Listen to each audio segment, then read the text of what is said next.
आत्मा मेरे लिए बोले और जो वचन आज मैं सुनूं, उस वचन के द्वारा मेरी जिंदगी में 100 गुना मैं फलों को लेके आऊं। आज के वचन को सुनकर मैं सेम न रहूं, यीशु के नाम में। दो यीशु मसीह के पवित्र और सामर्थी नाम से मांगता हूं। सब बोलो आमीन, सब बोलो आमीन, सब बोलो आमीन। तारीफ करें खुदावंद परमेश्वर की। हालेलुया। यीशु, जब मैं बीते समय में प्रार्थना में था, धन्यवाद यीशु। बीते समय में जब मैं प्रार्थना में था तो परमेश्वर के आत्मा ने मुझसे बात करी कि मेरे लोगों को जाके बात करना मेरे प्रेम के बारे, कि सचमुच परमेश्वर ने हमसे कितना प्रेम किया। हालेलुया। उसने मुझे कहा कि भजन संहिता 103 मेरे लोगों के सामने जाके जाहिर करना। सब बोलो हालेलुया।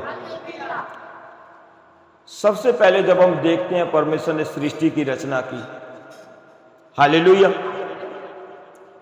सब कुछ को बनाने के बाद परमेश्वर ने मनुष्य को बनाया। हालेलुया।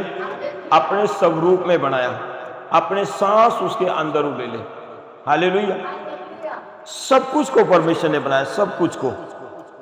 और जब सब कुछ बना दिया गया, उसके बाद परमेश्वर ने ऊपर अधिकारी ठहराया। हालेलुया। अगर हम देखते हैं बाइबल में, आदम ने रखे। हालेलुया। जो वो बोलता चला गया वो ही होता चला गया।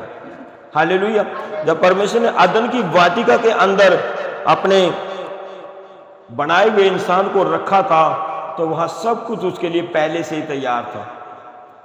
देखते हैं बाइबल में, मैं एक दिन सोच रहा था कि सचमुच परमेश्वर को किसी ने कभी नहीं देखा, लेकिन आदम के साथ बात किया करता था परमेश्वर। उससे मिलने के लिए आया करता था सुबह शाम। हालेलुया। उससे बात करता था, डिस्कस करता था, आमने और सामने होकर उससे बात करता था। कितनी पावर उसके अंदर थी, कितनी ब्लेसिंग उसके अंदर थी कि वो खुदा के साथ बात कर पाया। खुदा उसके साथ बात करने के लिए आया करता था। क्यों? क्या वजह थी कि ऐसा कुछ था? हालेलुया। उसके अंदर कोई पाप नहीं था, वो पवित्र था। और भजन संहिता 16 कहता है कि जितने भी दुनिया में पवित्र लोग हैं, उन्हीं से मैं प्यार करता हूं, उनसे मैं बात करता हूं। दर्शनों के द्वारा मैं बात करता हूं, अपने वचन के द्वारा मैं बात करता हूं, अपने अभिषिक्त दासों के द्वारा मैं बात करता हूं। मैं उनके हार्ट को चेंज करके, मन फिराव का आत्मा देके उनसे बात करता हूं। मैं अपनी गहरी बातें उनके ऊपर जाहिर करता हूं और उन्हें अपनी महिमा के लिए खड़ा करता हूं। सब बोलो हालेलुया। खुद यहोवा परमेश्वर ने, उसने बात करने के लिए आया करता था। आज भी जो यहोवा के डरवैये हैं, वह उनके लिए ढाल है, वह उन्हें कभी भी शर्मिंदा होने नहीं देता। मैंने अपनी लाइफ में चेक किया, सच में मैंने लाइफ में चेक किया, अगर प्रॉब्लम है तो फिर जिंदगी में गुनाह भी है। अगर दिक्कत है तो जिंदगी में पाप है। अगर दिक्कत है तो जिंदगी में कहीं ना कहीं शर्मिंदगी है। अगर तो अपने जीवन को आप चेक करें, फिर हम ये नहीं कह सकते कि परमेश्वर ने मेरे लिए कुछ नहीं किया। हालेलुया। ऐसा कोई भी नहीं जिसने परमेश्वर से प्यार किया हो, वफादारी दिखाई हो और परमेश्वर ने उन्हें ना छुड़ाया। देखते हैं हम, जब बाइबल हमें बताती है, जब परमेश्वर ने अपने दास मूसा को भेजा इजरायलियों को छुटकारा दिलाने के बाद, 400 साल की बंधुआई में उनको भेजा था और 430 साल होने को आ चुके थे, फिर भी उन्होंने परमेश्वर को याद नहीं किया था। हालेलुया। क्यों? परमेश्वर ने ऐसी परिस्थितियों में भी उनकी सुधि ली। आज भी बहुत से ऐसे लोग हैं जो परमेश्वर की महिमा करना नहीं चाहते, वचन पढ़ना नहीं चाहते, प्रार्थना में बैठना नहीं चाहते, फिर भी संपूर्ण छुटकारा वो चाहते हैं। क्यों परमेश्वर ने भेजा? इसलिए भेजा कि उसने उनके, हमारे पूर्वजों के साथ वादा किया था। अब्राहम, याकूब, इसहाक के साथ, अब्राहम के साथ एक वादा किया कि निश्चय है कि तेरा वह 400 साल की गुलामी में रहेगा और फिर मैं अपने बलवंत हाथों के द्वारा उन्हें वहां से निकाल के लेके आ जाऊंगा। सब बोलो हालेलुया। तो ये वादा जब परमेश्वर ने किया तो परमेश्वर इस वादे को तोड़ नहीं सकता। कितनी बार हम देखते हैं उस जंगल के अंदर उन लोगों ने परमेश्वर के खिलाफ वो बोले, मूसा के साथ हारून के पास वो कुड़कुड़ाहट किया करते थे, लेकिन मूसा और हारून ही परमेश्वर के पास जाया करते थे। वो कभी परमेश्वर के पास जाके उन्होंने सॉरी फील नहीं किया। हालेलुया। जब लास्ट के समय में जब उनको कहा गया, परमेश्वर ने कहा कि अपने दास से कहा कि अब इन्हें, जब उन्होंने कैनान देश के बारे जब वो कहा कि तुम जाओ और कैनान देश पे जाके अपना कब्जा कर लो, हालेलुया, तो उन्होंने क्या कहा कि हम पहले अपने कुछ 5-10 लोगों को आगे आगे भेजेंगे ताकि वो वहां के हालातों को चेक करें भी वहां पे क्या है, कौन से रास्ते से हम जाएं। परमेश्वर को ये बात पसंद आई। उन्होंने भेजा, यहोशू, कालेब और बहुत से लोग उनके साथ गए। लेकिन जो लोग साथ गए उन लोगों ने वहां के देखा कि वहां की जो फसलें बड़ी उत्तम है, लेकिन उसके साथ साथ वहां के जो लोग बड़े जवान हैं, वहां के नगर बहुत बड़े बड़े हैं, वहां के तो लोग दानवों की तरह भी बहुत से मतलब स्ट्रॉन्ग, लंबे चौड़े चौड़े लोग हैं। तो वो देख के उन्हें डर गए। वो आके दुहाई, जब उन लोगों ने आके मिस्र इजरायली लोगों के साथ ये बात को डिस्कस किया तो वो डर के कहने लगे कि यहोवा तो हमें यहाँ मरवाने के लिए लेके आया, हमारे बच्चों को बंदवाई में भेजने के लिए यहाँ पे लेके आया। इस बात से परमेश्वर को क्रोध आया और फिर उन्होंने अपने दास से कहा कि अब इन्हें बोल दे कि अब इस पर्वत के ऊपर ना चढ़ाई करने के लिए, क्योंकि अब मैं उनके बीच में नहीं हूं। एक लास्ट पॉइंट पे आके जहां परमेश्वर उनको कैनान देश में ले जाने वाला था, उनके अविश्वास के कारण उन्होंने उस बरकत को खो दिया। सिर्फ यहोशू और कालेब और उनके जो बच्चे थे छोटे छोटे, वो उस देश में गए। और वो भी इसलिए गए क्योंकि यहोशू और कालेब के बारे में परमेश्वर ने कहा कि मेरे ये 2 दास वहां पे जाने पाएंगे, क्योंकि इन्होंने पूरी रीति से मुझे अपना उद्धारकर्ता स्वीकार किया। इन्होंने मेरी विधि पे चले, मेरी इच्छाओं को इन्होंने संपूर्ण रूप से पूरा किया। यहां तक कि दाऊद और जहां तक कि मूसा और हारून भी उस देश में नहीं जा सके। लेकिन परमेश्वर ने इतना प्रेम अपनी जात से किया, अपनी कौम से, हम लोगों से इतना प्रेम किया, मनुष्य से इतना प्रेम किया कि सचमुच उसने अपने इकलौते पुत्र को भी दे दिए। सभी इस चीज को जानते हैं, लेकिन कई बार हम उन गुनाहों में, उन पापों में फंस के, उन मजबूरियों में फंस के, हम उस बरकत को साइड में थोड़ी देर रख के उस पाप की तरफ कदम बढ़ा लेते हैं। फिर वो ये नहीं सोचते कि जैसे उन्होंने कहा हमारे बच्चे बंधुआई में चले जाएंगे, फिर वो अपने बच्चों के बारे में सोचते नहीं है कि हम क्या बोल रहे। और फिर परमेश्वर ने जब उस पर्वत के ऊपर जब उन लोगों से कहा कि अब मैं तुम्हारे बीच में नहीं हूं, ठीक है ना, अब तुम इसी पर्वत के यहीं गिरदे यहीं तुम घूमते रहोगे, तुम कैनान देश में प्रवेश नहीं करोगे, तुम यहीं पे सारे के सारे यहीं पे मारे जाओगे। फिर उन्होंने पश्चाताप किया, सॉरी फील करी परमेश्वर के सामने कि हमें माफ करना और अब हम उस पर्वत के ऊपर चढ़ेंगे चढ़ाई करने के लिए। तब परमेश्वर ने साफ कह दिया कि अब मैं तुम्हारे बीच में नहीं हूं। जब उन्होंने अपनी मर्जी से चढ़ाई करी तो वहां के जो लोग थे उन्होंने मारते हुए, खदेड़ते हुए बहुत दूर तक लेके चले गए। एक युग बीत गया, वो लोग वहीं रह गए। एक युग जो लाखों में होता है, 15 लाख, 20 लाख साल, कुछ हजार, ऐसे युग होता है। तो अब आप देखें कि अपने सर्जनहार परमेश्वर से आप कितना प्यार करते हो। वो परमेश्वर जिन्हें हर कुड़कड़ाहट के बाद भी अपने लोगों को वो कैनान देश में लेके चला। अपना प्रिय दास मूसा ने भी उनकी वजह से उस देश में ना जाने की बरकत को खो दिया। हालेलुया। जो उन्हें वहां से उठा के लेके आया, जिसको परमेश्वर ने चुना। 11 और 12 को जब हम देखते हैं, क्या कहता है वहां पे वचन इन लोगों के लिए। हाँ, क्योंकि वह अपने दूतों को तुम्हारे निमित्त आज्ञा देगा कि जहां कहीं तुम जाओगे तेरी रक्षा करेंगे और वह तुझे हाथों हाथ उठा लेंगे, ऐसा ना हो कि तुम्हारे पांव में पत्थर से ठेस लगे। ऐसा प्रेम परमेश्वर ने अपने लोगों से किया कि वो अपने दूतों को जहां भी तुम जाओगे वह तुम्हारे संग संग चलेंगे। अब तुम्हारे नियमित वो उन्हें आज्ञा देगा कि कहीं पैरों को तुम्हारी ठेस ना लगे, वो तुम्हें अपने हाथों हाथ उठा देगा। हालेलुया। ये परमेश्वर का वादा अपने लोगों के लिए है, लेकिन फिर भी लोग उस पाप से, उस बुराई से नहीं फिरते। अगर हम ये 103 भजन संहिता 103 को पढ़ते हैं, उसमें क्या कहता है? हे मेरे मन, तू यहोवा को धन्य कह। हे मेरे मन, परमेश्वर यहोवा को यहोवा तू अत्यंत महान है।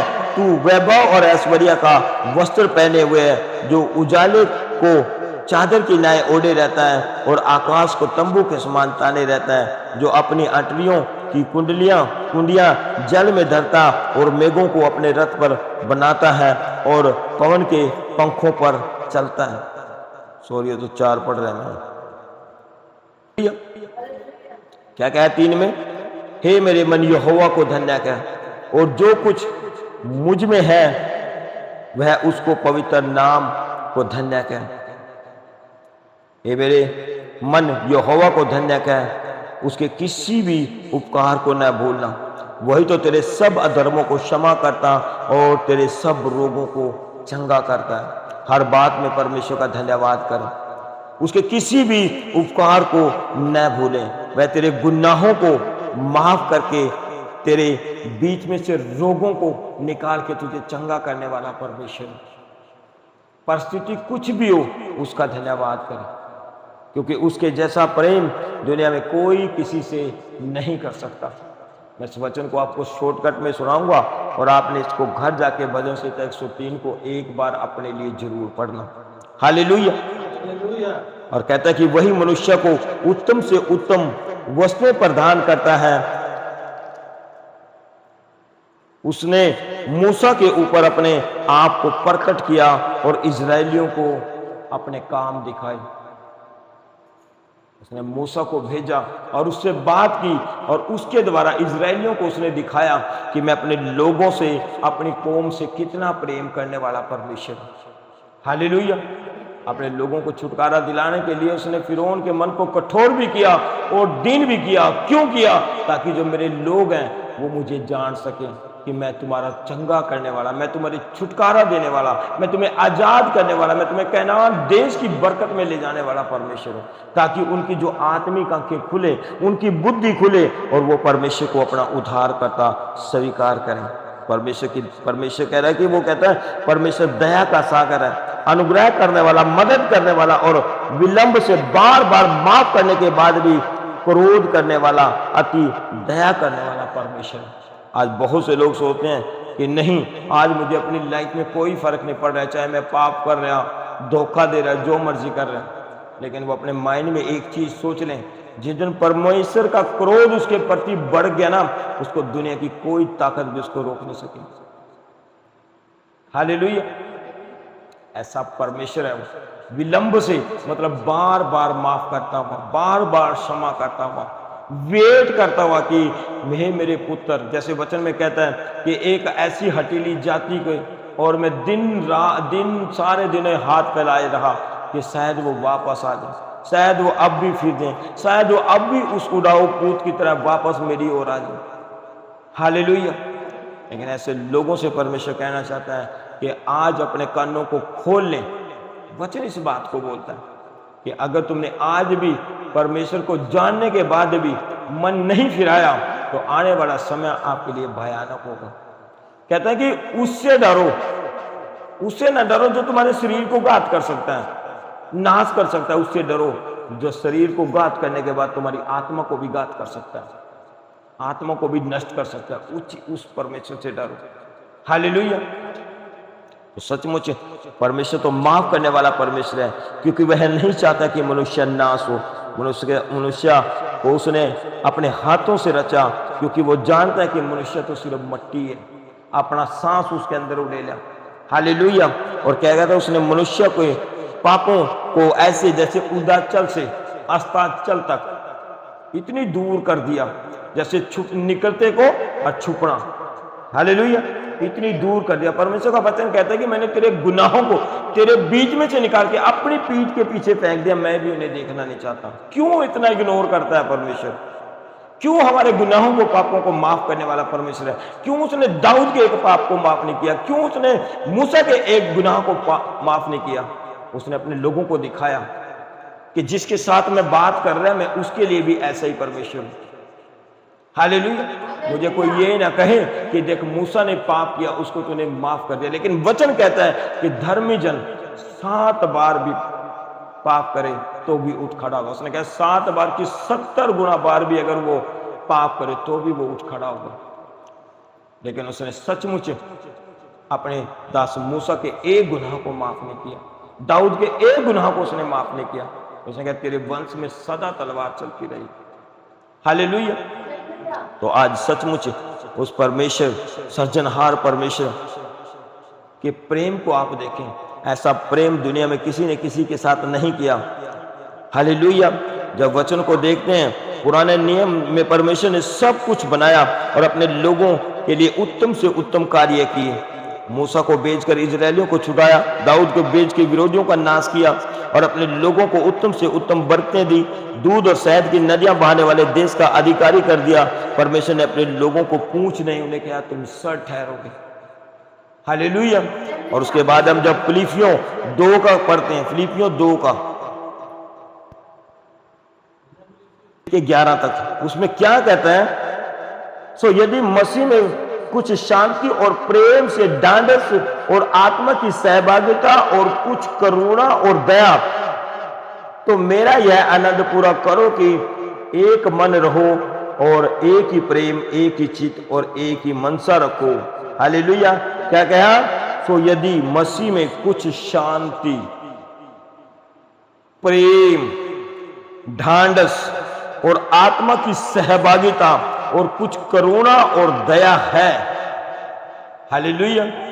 वो कहता है कि अगर तुम्हें, पौलुस कहता है कि अगर आज तुमने प्रभु यीशु मसीह की शांति, उसका प्रेम, सब्र, उसकी आत्मा का आनंद और करुणा और उसकी दया को अपने अंदर महसूस किया है, तो मेरा यह आनंद पूरा करो कि तुम एक मन रहो। क्या रहो।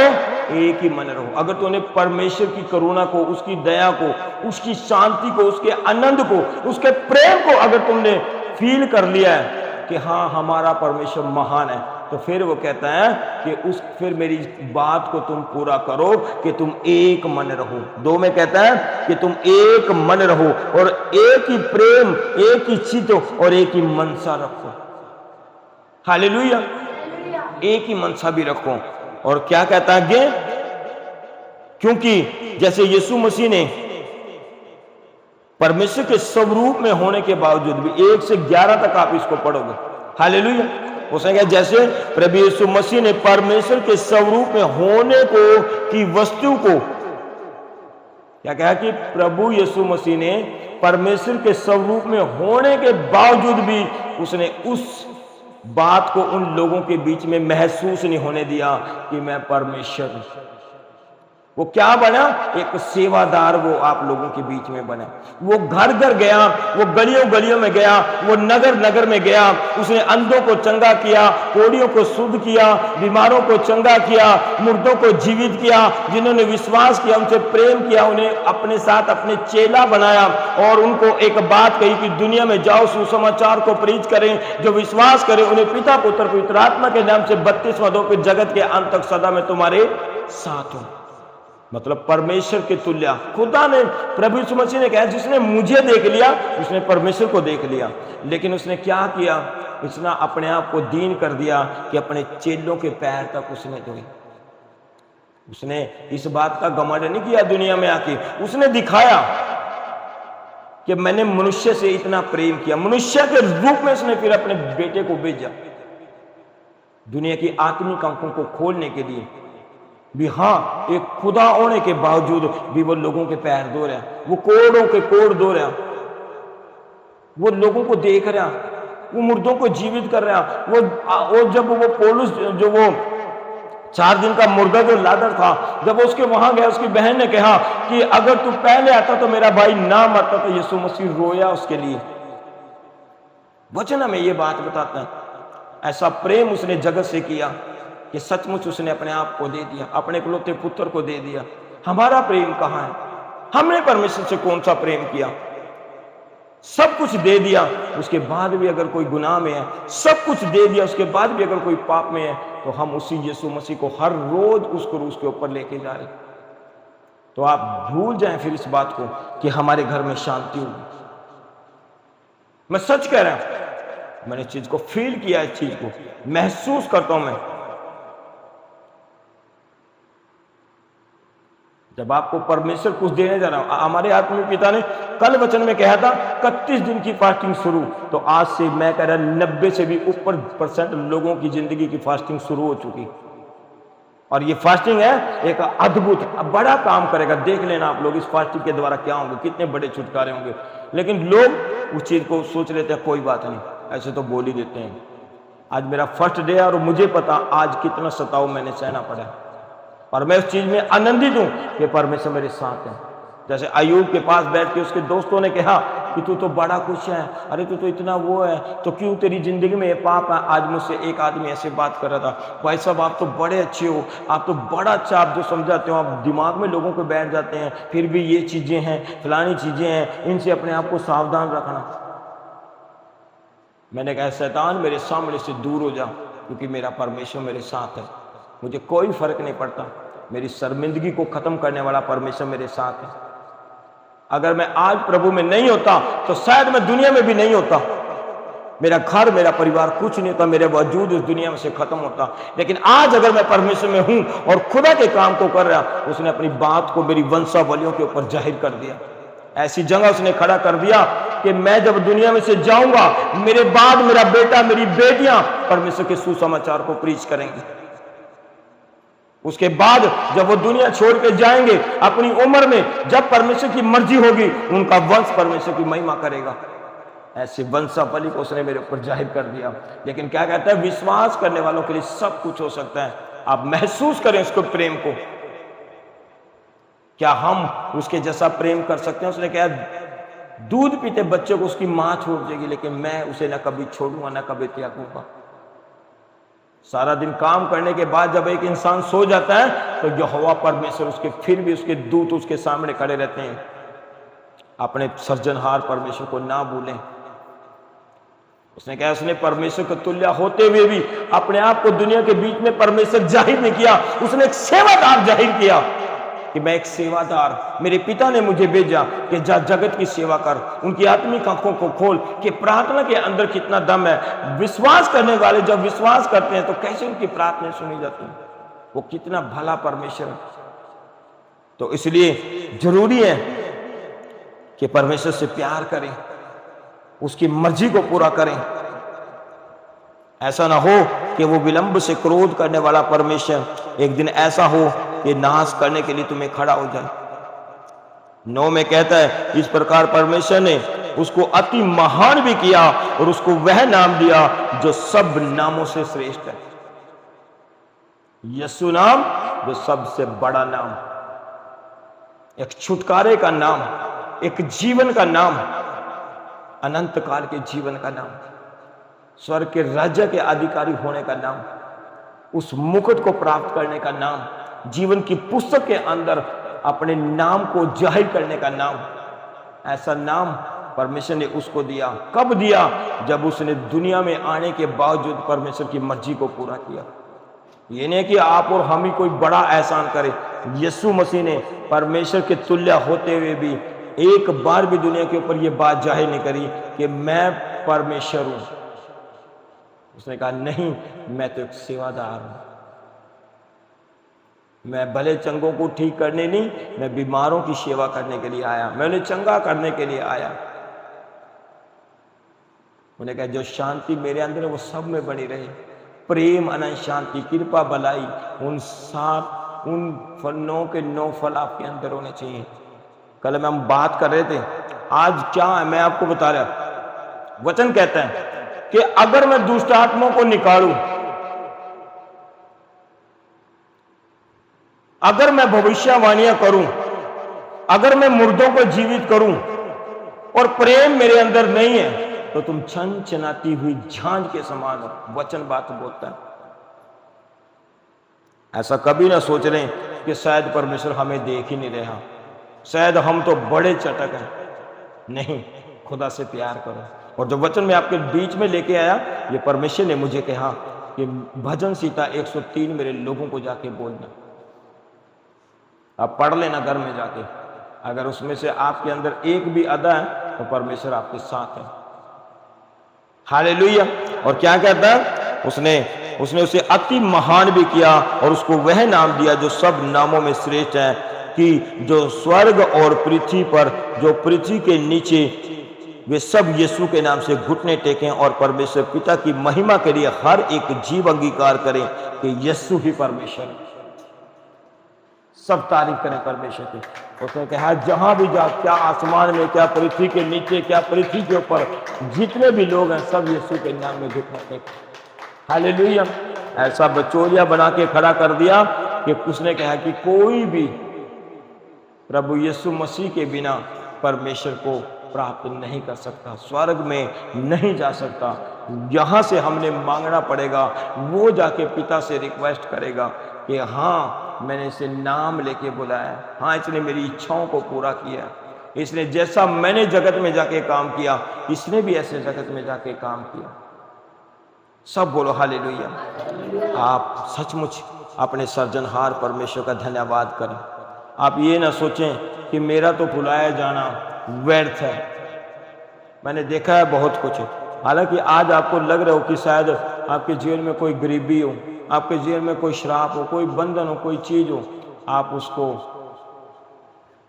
प्रार्थना में रखें, खुदा के सामने जाएं, पवित्रताई का जीवन बिताएं और फिर देख परमेश्वर आपको कैसे ब्लेस करेगा, फिर देखो परमेश्वर आपको कैसे ऊंचा करेगा। सब बोलो हालेलुया, सब बोलो हालेलुया। आज के वचन के द्वारा परमेश्वर आपसे प्यार करे, आपके वचन, आज के वचन के द्वारा परमेश्वर आपकी आत्मिक आंखों को खोले, आज के वचन के द्वारा खुदा आपको आशीष दे, आज के वचन के द्वारा परमेश्वर आपके वंशों को, अपने परिवारों को, आपके घरानों को ब्लेस करे। किसी बड़ी वस्तु की घटी आपके जीवन में ना हो।